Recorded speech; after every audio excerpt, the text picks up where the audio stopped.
Hello student, स्वागत है आपका केमी क्लासेस में। आज की क्लास में हम लोग इनऑर्गेनिक केमिस्ट्री हाइड्रोजन चैप्टर से उन क्वेश्चंस को देखेंगे जो नीट में आ चुके हैं पहले। तो सबसे पहला क्वेश्चन है, विच of the following statement about hydrogen is incorrect. 3 से 4 क्वेश्चन हम लोग इस वीडियो में देखेंगे, जिसमें भी कम टाइम लगे। मैं बहुत लंबा नहीं करूंगी वीडियो को। सारे क्वेश्चंस को बैक टू बैक देखना, पूरा वीडियो देखना। क्वेश्चंस अच्छे से समझ में आएंगे तो एग्जाम हॉल में आप लोगों के लिए बहुत इजी हो जाएगा क्वेश्चन सॉल्व करना, और स्कोर बहुत अच्छा कर पाएंगे। मार्क्स देखो, कितनी भी तैयारी कर लो, लेकिन अच्छे मार्क्स लाने का एकमात्र मंत्र यही है कि आप लोग क्वेश्चन प्रैक्टिस ज्यादा से ज्यादा करो। पूरी तैयारी के बाद सिर्फ क्वेश्चन प्रैक्टिस ही इंपॉर्टेंट होता है। तो इस वीडियो में आप लोगों को मैं हमेशा हेल्प करती हूँ क्वेश्चन प्रैक्टिस के लिए, तो वीडियो को पूरा देखना। तो पहला क्वेश्चन हम लोग देखते हैं, विच of the following statement about hydrogen is incorrect. सबसे पहला दिया हाइड्रोजन के बारे में इनमें से कौन सा इनकरेक्ट, गलत है सेंटेंस, है ना। 4 स्टेटमेंट दिए हुए हैं, कौन सा स्टेटमेंट गलत है ये पता करना है। तो सबसे पहला स्टेटमेंट लिखा हुआ है, hydronium ion exist freely in solution. मतलब H3O प्लस किसी भी सॉल्यूशन में फ्रीली मूव कर सकता है, ये बोल रहा है। तो ये स्टेटमेंट बिल्कुल करेक्ट है। H3O प्लस, या इसी को हम लोग H प्लस लिख देते हैं कभी कभी। तो H प्लस किसी भी सॉल्यूशन में फ्रीली मूव कर सकता है। जैसे फॉर एग्जाम्पल HCl का सॉल्यूशन है, तो HCl के सॉल्यूशन में H plus plus Cl minus, या इसको हम लोग ऐसे लिख सकते हैं कि HCl प्लस वाटर के साथ HCl का सॉल्यूशन एक्वस सॉल्यूशन रहेगा, तो ये हो जाएगा H3O plus plus Cl minus. तो यहाँ पे H3O प्लस का आयन और chlorine minus ion freely move कर सकते हैं, तो ये स्टेटमेंट बिल्कुल गलत है। दूसरा स्टेटमेंट है, dihydrogen does not act as a reducing agent. Dihydrogen मतलब H2 को बोल रहा है कि रिड्यूसिंग एजेंट के जैसा ये व्यवहार नहीं कर सकता। रिड्यूसिंग एजेंट मतलब अपचायक। अपचायक मतलब जो अपचयन करे, जो अपचयन करे। अब अपचयन कौन अपचयन करे, मतलब अपचयन का मतलब होता है हाइड्रोजन का जुड़ना या इलेक्ट्रॉन का जुड़ना, इसी को हाइड्रोजन बोलते हैं, इसी को अपचयन बोलते हैं। तो जो हाइड्रोजन को जोड़ दे, ये भी लिख सकते हो, हाइड्रोजन को जोड़ दे किसी भी चीज में, उसको हम लोग अपचायक कहेंगे। तो डाईहाइड्रोजन है अगर, तो ये तो आराम से किसी को भी H प्लस दे सकता है या H दे सकता है ना, और वो H किसी के साथ भी जुड़ सकता है। तो ये अपचयन कैसे नहीं कर सकता। फॉर एग्जाम्पल कॉपर ऑक्साइड ले लेते हैं और हाइड्रोजन से रिएक्शन करा देते हैं, इसका सॉरी डाईहाइड्रोजन से रिएक्शन कराना है H2। क्वेश्चन में बोला है dihydrogen does not act as reducing agent. तो ये क्या करेगा, कॉपर के साथ रिएक्शन कर लेगा, बनाएगा Cu प्लस H2O और ऑक्सीजन इसके साथ जुड़ जाएगा। तो कॉपर में से ऑक्सीजन बाहर निकल गया। देखो, कॉपर ऑक्साइड में से ऑक्सीजन बाहर निकल गया। ऑक्सीजन का बाहर निकलना, ऑक्सीजन का बाहर निकलना भी क्या कहलाता है, अपचयन। तो अपचयन तो हुआ ना, किसके कारण हुआ, H2 के कारण, क्योंकि H2 ने इससे ऑक्सीजन को ले लिया। तो डाईहाइड्रोजन ने इससे ऑक्सीजन ले लिया, मतलब इसका अपचयन कर दिया। किसने किया, डाईहाइड्रोजन ने। कैसे किया, ऑक्सीजन लेकर के। तो अगर इसके कारण इसका अपचयन हो रहा है, मतलब ये किसके जैसा व्यवहार करेगा, अपचायक के जैसा। जो अपचयन करे वो अपचायक कहलाता है। तो डाईहाइड्रोजन ने कॉपर ऑक्साइड का क्या कर दिया, अपचयन कर दिया, क्यूप्रिक ऑक्साइड का अपचयन कर दिया। तो ये डाईहाइड्रोजन क्या कहलाएगा, अपचायक। मतलब ये अपचायक के जैसा व्यवहार करता है, रिड्यूसिंग एजेंट के जैसा व्यवहार करता है। तो ये स्टेटमेंट तो गलत हो गया ना, कि dihydrogen does not act as reducing agent. नहीं, वो रिड्यूस एक्ट करता है। तो ये गलत ऑप्शन है। इसमें इनकरेक्ट स्टेटमेंट पूछा था, तो एक ऑप्शन तो हो गया भाई बी वाला, कि ये इनकरेक्ट स्टेटमेंट है, गलत बोल रहा है। डाईहाइड्रोजन हमेशा रिड्यूसिंग एजेंट के जैसा बिहेव करता है। दूसरे एग्जाम्पल भी देख सकते हो, जैसे जिंक ऑक्साइड में ले लूं और हाइड्रोजन का रिएक्शन करा लूं, तो H2O यहां से ऑक्सीजन ले लेगा। ऑक्सीजन का निकलना मतलब इसका क्या हुआ, अपचयन। कौन लिया ऑक्सीजन, हाइड्रोजन, मतलब इसने इसका अपचयन किया। तो हाइड्रोजन क्या कहलाएगा, अपचायक या रिड्यूसिंग एजेंट। जो रिडक्शन करता है वो रिड्यूसिंग एजेंट कहलाता है। यहां बन जाएगा जिंक। ठीक है, जिंक का अपचयन हो गया या जिंक का रिडक्शन हो गया। तो ये अपचयन कर रहा है, यानी कि ये वाला स्टेटमेंट गलत है कि वो अपचायक के जैसा व्यवहार नहीं कर सकता। वो बिल्कुल अपचायक के जैसा व्यवहार कर सकता है। तो एक आंसर तो हो गया। तीसरा ऑप्शन भी देख लेते हैं, हाइड्रोजन हैज 3 आइसोटोप। बिल्कुल, हाइड्रोजन के पास 3 आइसोटोप हैं। कौन कौन से आइसोटोप, मतलब समस्थानिक ना, 3 समस्थानिक हाइड्रोजन के, एक प्रोटियम, ड्यूटेरियम और ट्रिशियम, है ना। प्रोटियम का परमाणु क्रमांक 1 और परमाणु द्रव्यमान 1, ड्यूटेरियम का परमाणु क्रमांक 1, परमाणु द्रव्यमान 3 और ट्रिटियम का परमाणु द्रव्यमान 1, परमाणु द्रव्यमान 3 समस्थानिक है। तो ये तो बिल्कुल ठीक लिखा है। Which tritium is the most common, जिसमें ट्रिटियम सबसे ज्यादा कॉमन है बोल रहा है, पर ये गलत है। हाइड्रोजन के 3 समस्थानिक प्रोटियम, ड्यूटेरियम और ट्रिटियम, इन तीनों में सबसे ज्यादा कॉमन कौन है? प्रोटियम, जिसका परमाणु क्रमांक 1 और परमाणु द्रव्यमान भी 1 है, क्योंकि प्रकृति में ये सबसे ज्यादा मात्रा में पाया जाता है, 99% के करीब पाया जाता है। 99.58% इसका अबंडेंस है प्रकृति में, और ये 0.015%, और ट्रिटियम तो 10⁻15% पाया जाता है। तो ये सबसे लोएस्ट मात्रा में नेचर में है, और ये सबसे हाईएस्ट मात्रा में नेचर में प्रेजेंट है। इसी रूप में ज्यादातर हाइड्रोजन मिलता है। तो ये मोस्ट कॉमन है प्रोटियम, ना कि ट्रिटियम। और यहाँ पे क्या बोला है? ट्रिटियम को मोस्ट कॉमन। तो ये स्टेटमेंट भी गलत हो गया, गलत स्टेटमेंट है। यहाँ तक तो ठीक था स्टेटमेंट कि हाँ 3 आइसोटोप हैं, लेकिन ट्रिटियम कॉमन है ये गलत लिखा हुआ है ना। तो हमारा दूसरा आंसर सी भी हो जाएगा। तो बी तो एक आंसर था ही, सी भी एक आंसर हो गया। 4th option, hydrogen never act as cation in ionic salt, ये भी करेक्ट स्टेटमेंट है। क्या बोल रहा है? आयनिक सॉल्ट में हाइड्रोजन कभी भी केटायन के जैसा व्यवहार नहीं करता। केटायन मतलब धनायन, H+। कोई भी आयनिक सॉल्ट ले लो, जैसे कि sodium hydride, lithium hydride, beryllium hydride, ये सब हाइड्रोजन के साल्ट हैं और कैसे हैं? आयनिक साल्ट है। तो जब भी हाइड्रोजन कोई आयनिक साल्ट बनाता है तो वो उसमें कभी भी धनायन के रूप में नहीं पाया जाता है, बल्कि ऋणायन के रूप में पाया जाता है। जैसे सोडियम हाइड्राइड किस रूप में पाया जाएगा? देखो यहाँ पे सोडियम हाइड्राइड NaH, इसको तोड़ेंगे तो ये बनेगा Na+H-। तो ये केटायन है, सोडियम केटायन के रूप में पाया जा रहा है और हाइड्रोजन एनायन के रूप में। और यहाँ पे बोला है नेवर एक्ट एज केटायन, तो ठीक है, हाँ कभी भी केटायन के जैसा काम नहीं करता, एनायन के जैसा काम करता। तो ये स्टेटमेंट सही है। तो फर्स्ट वाला स्टेटमेंट और लास्ट वाला स्टेटमेंट सही था, तो ये दोनों आंसर नहीं होंगे, लेकिन ये दोनों स्टेटमेंट इनकरेक्ट थे और इनकरेक्ट वाला ही पूछा था, तो ये दोनों आंसर होंगे। तो हमारा आंसर क्या हो गया? B and C. Next question में मूव करते हैं। सेकंड क्वेश्चन है, in which of the following reaction H2O2 act as a reducing agent. सबसे पहले तो 4 रिएक्शन दिए हुए हैं, इन चारों रिएक्शन में से कौन से में H2O2 रिड्यूसिंग एजेंट के जैसा व्यवहार कर रहा है ये बता रहा है। फिर इन चारों ऑप्शन के बाद यहाँ पे A, B, C, D option दिया हुआ है ना।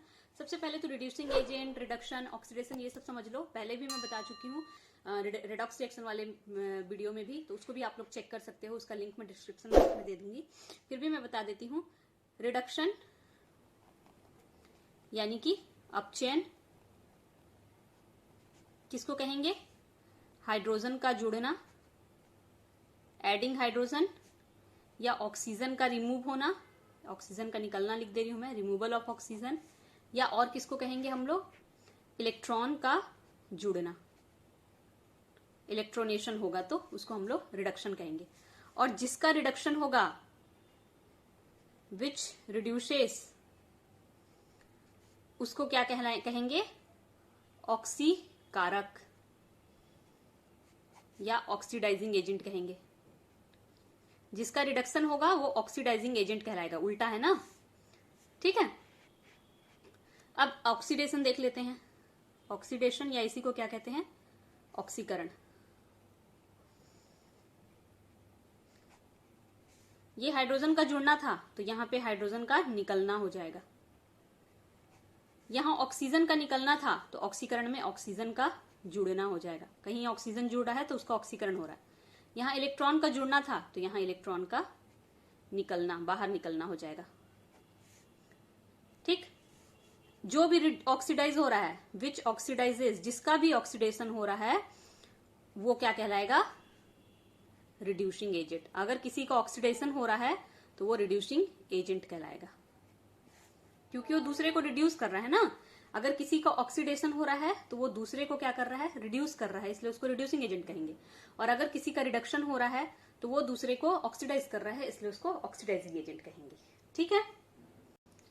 जैसे for example zinc plus copper 2+ दिया हुआ है, ठीक है। अब जिंक इसको 2 इलेक्ट्रॉन दे दे, तो जिंक 2 इलेक्ट्रॉन दिया, मतलब जिंक में से 2 इलेक्ट्रॉन बाहर निकल गया, तो जिंक 2+ हो गया। और कॉपर का इलेक्ट्रॉन वापस आ गया, तो इसका 2+ गायब हो गया। कॉपर में इलेक्ट्रॉन जुड़ा, इलेक्ट्रॉन का जुड़ना क्या कहलाता है? रिडक्शन। मतलब कॉपर का क्या हुआ? रिडक्शन। और जिसका रिडक्शन होता है वो क्या कहलाता है? Oxidising agent. तो ये क्या कहलाएगा? ऑक्सीडाइजिंग एजेंट, या हिंदी में क्या बोलेंगे? ऑक्सीकारक। हुआ इसका अपचयन है, कहलाएगा ये क्या? ऑक्सीकारक। ठीक है। जिंक से इलेक्ट्रॉन निकला और इलेक्ट्रॉन का निकलना क्या कहलाता है? ऑक्सीकरण। मतलब इसका क्या हुआ? ऑक्सीडेशन। ऑक्सीडेशन को हिंदी में बोलते हैं ऑक्सीकरण। ठीक है। और जिसका ऑक्सीडेशन होता है, विच ऑक्सीडाइजेज, वो क्या कहलाता है? Reducing agent. तो ये कहलाएगा क्या? रिड्यूसिंग एजेंट, क्योंकि इसके कारण इसका कॉपर का रिडक्शन हुआ, या अपचायक। इतनी चीजों को ध्यान रखना ना। ठीक है। और भी ऑप्शंस हो सकते हैं दूसरे तरीके के, लेकिन इसी में मैं बता दी, इलेक्ट्रॉन वाला मैं बता दी। ठीक। अब देखते हैं हम लोग यहाँ ऑप्शंस में आते हैं। सबसे पहला ऑप्शन है H2O2 + 2H+ + 2 electron will gives 2 H2O। तो फर्स्ट ऑप्शन में क्या हो रहा है? पहले तो ये हम लोग को चेक करना पड़ेगा कि रिडक्शन हो रहा है कि अपचयन हो रहा है, क्या हो रहा है। तो ये जो फर्स्ट ऑप्शन है, यहाँ पे क्या हो रहा है? H2O2 में से ऑक्सीजन बाहर निकल रहा है। H2O2 में से देखो, H2O2 था, बचा क्या? H2O। मतलब O2, 2 ऑक्सीजन में की जगह पे बचा है 1 ऑक्सीजन, मतलब यहां से 1 ऑक्सीजन बाहर निकल गया। तो ऑक्सीजन का निकलना क्या कहलाता है? रिडक्शन। ऑक्सीजन का निकलना रिडक्शन। मतलब यहां H2O2 का क्या हो रहा है? रिडक्शन। अब H2O2 का रिडक्शन हो रहा है, जिसका रिडक्शन होता है वो क्या कहलाता है? Oxidising agent. तो ये क्या कहलाएगा यहाँ पे? H2O2 oxidising agent. तो फर्स्ट ऑप्शन में चूंकि H2O2 में से ऑक्सीजन निकल रहा है, इसलिए यहां पे H2O2 किसके जैसा व्यवहार किया? ऑक्सीडाइजिंग एजेंट के जैसा। ठीक है। ये फर्स्ट ऑप्शन हो गया कि ऑक्सीडाइजिंग एजेंट के जैसा व्यवहार किया। और भी चीज देख सकते हो। क्या देख सकते हो? यहाँ पे इलेक्ट्रॉन जुड़ रहा है, देखो प्लस साइन लगा हुआ है, 2 इलेक्ट्रॉन जुड़ रहा है। तो इलेक्ट्रॉन का जुड़ना क्या कहलाता है? रिडक्शन। और जब इलेक्ट्रॉन का जुड़ना रिडक्शन कहलाता है, जिसका रिडक्शन होता है वो क्या कहलाता है? Oxidising agent. तो फर्स्ट ऑप्शन में तो H2O2 किसके जैसा व्यवहार किया? ऑक्सीडाइजिंग एजेंट के जैसा। सेकंड ऑप्शन में देखो, 2 इलेक्ट्रॉन माइनस लगा है, मतलब यहां से 2 इलेक्ट्रॉन बाहर निकल रहा है। 2 इलेक्ट्रॉन बाहर निकल रहा है। सेकंड ऑप्शन में 2 इलेक्ट्रॉन बाहर निकल रहा है, और इलेक्ट्रॉन का बाहर निकलना क्या कहलाता है? ऑक्सीकरण। मतलब यहाँ H2O2 का क्या हो रहा है? H2O2 में से इलेक्ट्रॉन निकल रहा है, और इलेक्ट्रॉन का निकलना ऑक्सीडेशन कहलाता है। और जिसका ऑक्सीडेशन होता है वो क्या कहलाता है? Reducing agent.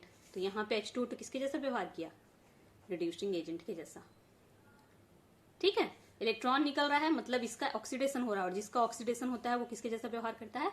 रिड्यूसिंग एजेंट के जैसा। तीसरे ऑप्शन में फिर से देखो, +2 इलेक्ट्रॉन, मतलब 2 इलेक्ट्रॉन यहाँ पे जुड़ रहा है, और इलेक्ट्रॉन का जुड़ना रिडक्शन कहलाता है। मतलब H2O2 का यहाँ पे क्या हो रहा है? इलेक्ट्रॉन जुड़ रहा है, मतलब H2O2 का हो रहा है रिडक्शन। और जिसका रिडक्शन होता है वो क्या कहलाता है? Oxidising agent. तो यहाँ पे ये किसके जैसा व्यवहार किया? ऑक्सीडाइजिंग एजेंट के जैसा। फोर्थ ऑप्शन में फिर से -2 इलेक्ट्रॉन लिखा है, मतलब इलेक्ट्रॉन यहाँ पे भी बाहर निकल रहा है, और इलेक्ट्रॉन का निकलना क्या कहलाता है? ऑक्सीकरण। मतलब यहाँ H2O2 का क्या हो रहा है? ऑक्सीडेशन। तो फोर्थ ऑप्शन में H2O2 का हो रहा है इलेक्ट्रॉन निकलना, यहाँ पे हो रहा है, मतलब H2O2 का क्या हो रहा है? ऑक्सीडेशन। और जिसका ऑक्सीडेशन होता है उसको क्या कहते हैं? Reducing agent. तो यहाँ पे कैसा व्यवहार किया? रिड्यूसिंग एजेंट के जैसा।